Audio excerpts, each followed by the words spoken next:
Well, a good job can certainly make as much of a difference today as it did generations ago. And nowhere is that more evident than in the life of Porsha Lippincott. Teaching night students at Metro Tech's aviation campus. And make sure you guys are careful with those heating elements. It's easy to see instructor Porsha Lippincott knows her way around a jet engine. Are you guys labeling each part that you take out? But it's not always been that way. Homeless at 17, Porsha was living out of a refrigerator box.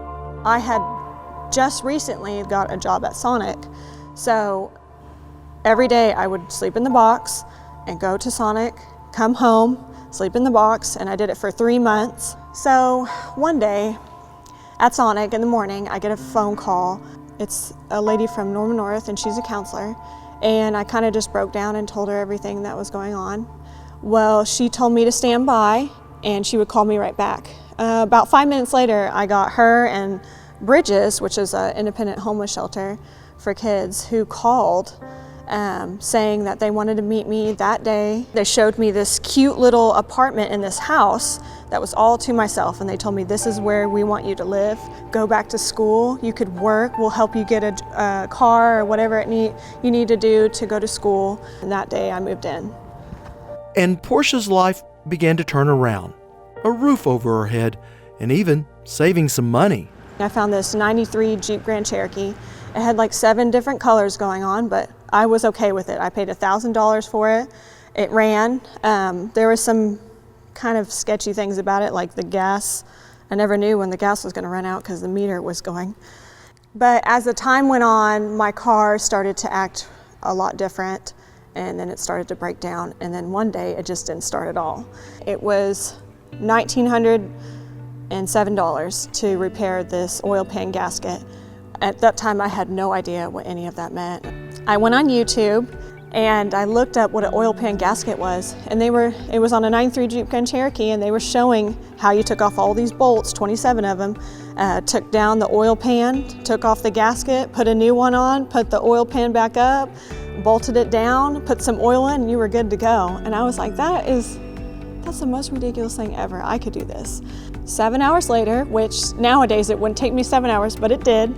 7 hours later, I had my car running, and it actually ran better than it did before.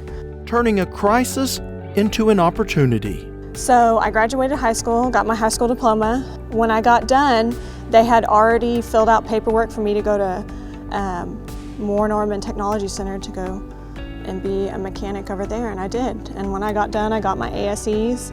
So that was my whole getting out of being homeless and onto my own feet with a cool certification.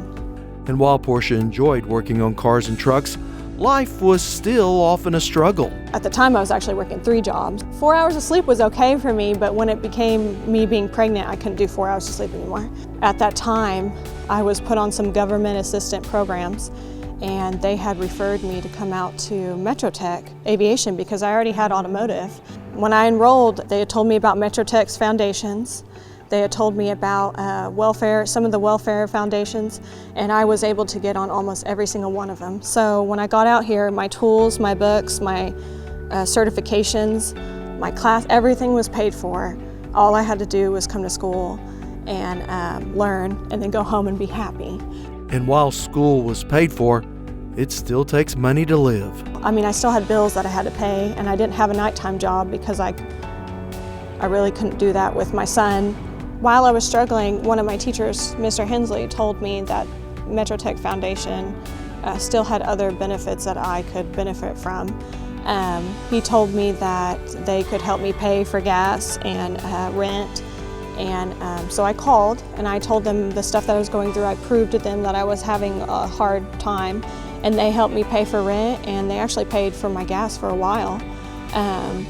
So I was able to go through school. I didn't have to get a second job. When I got done here, I had applied to Tinker 8 months before I graduated here. And right when I graduated, they sent me a letter saying, we'd like you to come work for us. Your start date is October 6th. And so October 6th, I started at Tinker. And Porsha's career took off. Other than the awesome amount of money you could make which is awesome.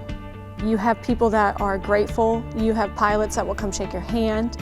You have military people that respect you because you are willing to put forth that effort to help make sure that these airplanes fly and that they can support our war fighters.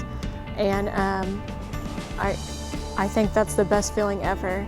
If you put a lot of effort into this, you're gonna go far because people are gonna appreciate you. You may not think so when you first get out there, but they're gonna appreciate you for what you've done. In fact, thanks to Porscha's suggestions, mechanics at Tinker now use a different approach when repairing these simple electrical wires. Well, these wires individually, there's 3 on the inlets, and they cost roughly around, with the connectors, $3,000 a piece. So, and we were doing 12 to 20 inlets a month, and we were cutting out every single one of them.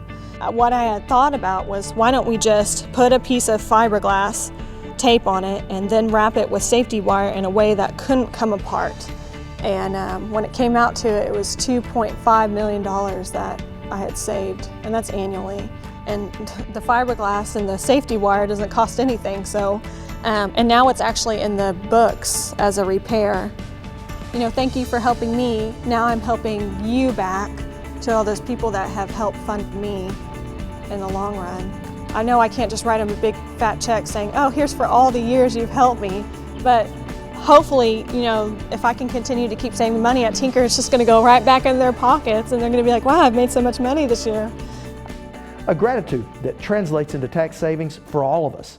Not only is Porsha off of any type of governmental assistance, the changes she made in the work process at Tinker Air Force Base continue to accrue those tax savings every year.